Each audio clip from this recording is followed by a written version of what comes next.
வணக்கம் நண்பர்களுக்கு வணக்கம். இந்த வண்டி என்னது தான் நான் வாங்கியிருக்கேன். சரியா, எல்லாருக்கும் ஒத்துப்பீங்க. ஏன்னா வண்டி என்னது தான். இந்த வீடு நான் தான் கட்டியிருக்கேன். என்னது தான். இந்த பொருள் என்னது தான். சரியா, எல்லாமே என்னதுன்னு சொன்னால் ஒத்துப்பீங்க. ஏன்னா என்னது தான், அதில் மாற்று கருத்து இல்லை. நான் வாங்காத ஒரு பொருளை நான் என்னதுன்னு சொல்லிகிட்டு இருக்கேன். உடம்பும் உசுரும். இது நான் விலை கொடுத்து வாங்கலை, அது எனக்கு கிடச்சிது, இயற்கையாக கிடச்சிது. இந்த உடம்பை காப்பாற்றுறதுக்கு தான். இந்த உடம்பை வச்சுக்கிட்டு தான் நான் இதெல்லாம் கட்டியிருக்கேன், இதை வாங்கியிருக்கிறேன். இந்த பொருள் எல்லாம் என்னதுன்னு சொல்லிகிட்டு இருக்கிறேன். இந்த உடம்பையும் உயிரையும் காப்பாற்றுறதுக்கு நம்ம என்னெல்லாம் பண்ணுறோம். வீடு கட்டுறோம். சரியா, வீடு கட்டுறோம், வண்டி வாங்குகிறோம், இன்னும் பல்வேறு விதமான ஆச்சரியங்கள். நம்ம கையில் வச்சுக்கிற செல்ஃபோன்லேருந்து எல்லாமே இந்த இன்பத்தை அனுபவிக்கிறதுக்கு நம்ம நிறைய முயற்சி பண்ணுறோம். எல்லாமே இந்த உடம்பால் அனுபவிக்கிற சுகத்துக்கு தாங்க இவ்வளோ செலவாகுது, இவ்வளோ அழிகிறோம். உலகம் மிகப்பெரிய பொருளாதார சூழல்லையும் அறிவியலுங்கிற பேர்லையும் நாகரிகங்கிற பேர்லையும் பாதுகாப்புங்கிற பேர்லையும் மிகப்பெரிய அளவில் இந்த உடம்பால் அனுபவிக்கக்கூடிய சுகங்களுக்கும் இன்பங்களுக்கும் அவ்வளோ அழிகிறோம். ஒரு வீடு கட்டுறது எவ்வளோ அழியுது, கல்வியில் எவ்வளோ அழியுது, மருத்துவத்தில் எவ்வளோ அழியுது. ஒரு காற்று, மின்சாரம் இல்லைன்னா காற்று கிடையாது இப்போ அப்படின்னு உலகம் நம்ப ஆரம்பிச்சிட்டு. காற்று உண்மையில் மின்சாரத்தால் வரல. ஆனால் எல்லாரும் என்ன நம்புகிறோன்னா மின்சார விசிறி இருந்தால் தான் காற்று, குளிர்ச்சி ஏசி இருந்தால் தான் குளிர்ச்சி, அதால் தான் வருதுன்னு நம்புகிறோம். உண்மையில் நம்ம மரத்துக்கும் கீழே இருந்தோம்னா அவ்வளோ குளிர்ச்சி. சரியா, நீராவி, நீர் ஆவியாகி அழுத்தம் மிகுந்த ஆவியாகி வெப்பத்தில் கலந்ததுன்னா காற்று. சரி, அழுத்தம் மிகுந்த ஆவி அழுத்தம் குறைச்சலான இடத்த நோக்கி போனால் தான் அது காற்று. குளிர்ந்த காற்று, இந்த மரங்களுக்கு கீழே இருந்தால் குளிர்ச்சியும் கிடைக்கும், காற்றும் கிடைக்கும். இதில் மருந்து வரும், ஆக்சிஜன் கலந்த காற்றை தாவரங்கள் வெளியிடும். உங்களுக்கெல்லாம் தெரியும், இது இயற்கையில் கிடைக்கும். இயற்கைங்கிறது எப்படி உசுர் வரும்? தண்ணீருங்கிற ஒன்று இருந்தால் தான் இயற்கையில் இதெல்லாம் உயிரோடு இருக்கும். நீருங்கிற ஒன்று மட்டும் நீங்கள் விரும்பலைன்னா பூமியில் இருக்காது. வெயில் அடிக்கும், விரும்பலைனாலும் வெயில் மேலே படும், காற்று மேலே படும், இரவு வரும், குளிர்ச்சி படும், எல்லாம் ரைட்டு. வீடு இருந்த இடத்துலையே இருக்கும். ஆனால் தண்ணீர் மட்டும் பாருங்கள், நீங்கள் விரும்பலைன்னா தண்ணீர் இருக்காது பூமியில். நீங்கள் தேக்கி நிறுத்தினா தான் தண்ணீர். அந்த தண்ணீரை வடிவமைக்க கற்றுக்கிட்டா பூமியில் பத்திரமா வாழலாம். தண்ணீர் சீக்கிரம் ஆவியாகிற பொருளாகவும் இருக்குது, பூமியிலேருந்து அழியக்கூடிய பொருளாகவும் தண்ணி தான் இருக்குது.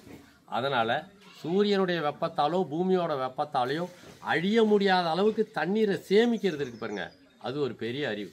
அதை தான் இங்கே பண்ணியிருக்கிறோம். தமிழர்கள் அதை தான் செஞ்சாங்க. வேளாண்மைங்கிற பேரில் நீரை சேமித்து பூமியினுடைய இயற்பியல் தட்பவெப்ப நிலையை பாதுகாத்தாங்க.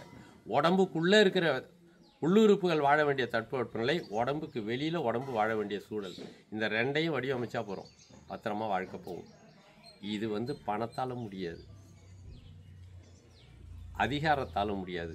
நீரை வடிவமைக்கிறதால மட்டும்தான் சூழலை பாதுகாக்க முடியும். சரியா, அந்த பாருங்கள், இது வீடு கட்டியிருக்கோம். இந்த வீடு காங்கிரீட் வீட்டு உள்ள எல்லாம் குடியிருக்கோம். அங்கே உள்ள மின்சாரம் இல்லாமல் குடியிருக்க முடியாது. ஒன்று ஏசி இருக்கணும், இல்லைனா ஃபேன் இருக்கணும். ஆனால் இதோ ஒரு வீடு கட்டியிருக்கோம் பாருங்கள். இந்த வீட்டுக்கு எதுவுமே தேவையில்லை. வீட்டு உள்ளே வந்தீங்கனாலே அவ்வளோ குளிர்ச்சி. இந்த வீட்டை நானே கட்டிடுவேன். இதுவும் வீடு தான். இதுதாங்க நான் 50 வருஷம் வாழ்ந்த வீடு. இதே மாதிரி தான். அப்படியே உள்ளே வந்தீங்கன்னா ஏசி தோத்துரும், அவ்வளோ குளிர்ச்சி. சரியா, உள்ளே வந்தீங்கன்னா ஏசி தோத்துரும், அவ்வளோ குளிர்ச்சி. இது இப்போ மாட்டு கொட்டாயாக இருக்குது. இதில் கொசு வலைக்காக இந்த நெட்டை கட்டியிருக்கோம். கொசு கடிக்காமல் மாடு கூட தூங்கணும்னு நினைக்கிறோம் நாங்கள். உள்ளே எப்படிடா இருக்குது? சூப்பராக ஜில்லுன்னு இருக்கியா, குளிர்ச்சி. அந்த வீட்லேயும் குளிர்ச்சி இருக்குது. ஆனால் அதை விட இதில் இருக்கிற குளிர்ச்சி விலை கொடுக்க முடியாத குளிர்ச்சி. சரியா, அதே மாதிரி மழைக்காலங்களில் அவ்வளோ கதகதப்பாக இருக்கும். இந்த வீடு கட்டி இந்த வீட்டுக்கு பெரிய அளவில் செலவு இல்லை. ஆனால் பார்த்தீங்கன்னா ரொம்ப கேவலமாக இருக்கும். ஒரு குடிசைன்னு சொல்லுவாங்க, மக்கி போகிற ஓலம்பாங்க. நானே புதுப்பிச்சது இந்த கீத்து. நான் ஏற்கனவே எடுத்து பதிவு போட்டிருக்கேன். 10 நிமிஷம் தான் ஒரு கீத்து. இதில் ஒரு 300லேருந்து 400 ஓலை தாங்க இது மாதிரி தேவை. 4 வருஷத்துக்கு ஒரு தடவை விட்டா போகிறோம். அப்போ ஒரு நாளைக்கு 10 நிமிஷம் தான் எனக்கு இந்த வீட்டுக்கு செலவு. இந்த பக்கம் திரும்பி பாருங்கள், இந்த வீடு இருக்குது பாருங்கள். ஏங்க சொன்னால் நம்ப மாட்டீங்க, இந்த இடத்த வாங்கி வேலி அடைச்சி அளந்து உள்ள கிரானைட்டெல்லாம் போட்டு இந்த வீட்டை கட்டி முடிக்கும்போது 60 லட்சம் ரூபாங்க. 2035 தாங்க கடன் முடியும், இஎம்ஐ முடியும். வருஷத்துக்கு ஒரு தடவை இந்த கம்பிக்கெல்லாம் பெயிண்ட் அடிக்கலைன்னா மக்கி போயிடும். ஒவ்வொரு தடையும் 4 வருஷத்துக்கு ஒரு தடவை ஜன்னலுக்கெல்லாம் பெயிண்ட் அடிக்கணும். இருந்தாலும் கூட அது உள்ள இந்த குளிர்ச்சி அங்கே வரமாட்டேது. குளிர்ச்சியாக தான் கட்டி இருக்கிறேன். ஏன் அறிவுக்கு திடா மாதுளை காயெல்லாம் காட்டு.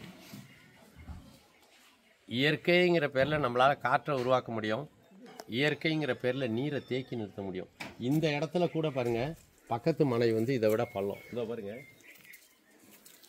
இந்த இடத்துல கூட பாருங்கள், இந்த பக்கத்து மனை எவ்வளோ பெரிய பள்ளம் பாருங்கள். இது வந்து நம்முடைய இடம், இது வந்து எருக்குழி.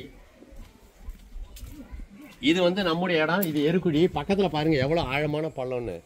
அங்கே தண்ணி பெய்யக்கூடாது. ஏன்னா இங்கே பெய்கிற தண்ணீர் இங்கேயே நிற்கணும். அப்போ தான் குளிர்ச்சி இருக்கும். தரையில் சூடு இருந்தால் நம்மளால் நிற்க முடியுமா?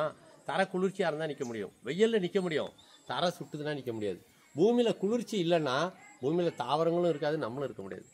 அதில் பூமியிலேருந்து வெப்பத்தை கடத்தணுன்னாலும் தண்ணி வேணும், பூமியில் குளிர்ச்சி இருக்கணுன்னாலும் தண்ணி வேணும். காற்றுல வெப்பம் இருக்கக்கூடாதுன்னா குளிர்ச்சி வேணும். இது எல்லாத்துக்குமே தண்ணி வேணும். இந்த தண்ணியை இந்த வீட்டில் பெய்கிற தண்ணீர், இந்த பக்கத்தில் இந்த தோட்டத்தில் பெய்கிற தண்ணீர் எல்லாம் பக்கத்தில் இருக்கிற கொள்ளை அவ்வளோ பள்ளமாக இருந்தாலும் இங்கேயே நிற்கிறது மாதிரி நான் வடிவமைச்சிருக்கேன். தண்ணீர் பஞ்சங்கிறதே இல்லாமல் நம்ம பண்ண முடியும் பூமியில். அதுக்கு முதல்ல நீரை நிறுத்தணும், நீரை வடிவமைக்கணும். அது போலவே நம்ம வீடு அப்படியும் கட்டலாம். 60 லட்சம் செலவு பண்ணி வீடு கட்டலாம். வெறும் 6000 கூட ஆகலை இருக்குது. இந்த மாதிரியும் வீடு கட்டலாம். சரியா? நம்ம சந்தோஷமாக இருக்கா வாழ்நாள் பூரா? வீடு நம்மளை வேலை வாங்காமல் இருக்காங்கிறத முதல்ல புரிஞ்சுக்கணும். வீடு கட்டிட்டேங்கிற பேரில் வீட்டுக்கு நம்ம வேலை செஞ்சிட்ருக்கோம். இது ஊர் பெருமைக்காக, ஊரில் எல்லாரும் பெரிய மனுஷன் நான் நினைக்கணுங்கிறதுக்காக, என்னை சுற்றி இருக்கிற உறவுக்காரங்களுக்காக கட்டினது. இது எனக்காக கட்டினது. இந்த வீடு என்னை வேலை வாங்கினதே இல்லை. என்ன, இந்த தோட்டம் என்னை வேலை வாங்கினதே இல்லை. இந்த தோட்டத்தில் பெய்கிற தண்ணீர் அவ்வளவும் இந்த தோட்டத்திலேயே நிற்கிது. தண்ணி பஞ்சங்கிற ஒன்று பூமியில் எப்போங்க வராமலே இருக்கும். 10 மாதம் வெயில் அடிக்குங்க, 2 மாதம்தான் மழை. அந்த 2 மாதத்து தண்ணீரை தேக்கி 10 மாதம் அடிக்கிற வெயிலாலையும் பூமி உள்ளேருந்து இரவும் பகலும் எழுந்திருக்கிற வெப்பத்தாலையும் அழிக்க முடியாமல் காப்பாற்றிட்டீங்கன்னு வச்சுக்கோங்களேன், நம்ம தான் வெற்றியாளர். பூமியில் சூழலை உருவாக்கிட்டோன்னு அர்த்தம். சூழலை உருவாக்குவோம். நீங்கள் எவ்வளவு பணம் செலவு பண்ணி வேணாலும் கட்டுங்க. இந்த மாதிரி பக்கத்தில் சின்னதாக ஒரு ஓலை குடிசை போட்டு அது உள்ளே உட்காந்து பாருங்கள். எது உங்களுக்கு மலிவானது நல்லதுங்கிறது தெரியும். முதல்ல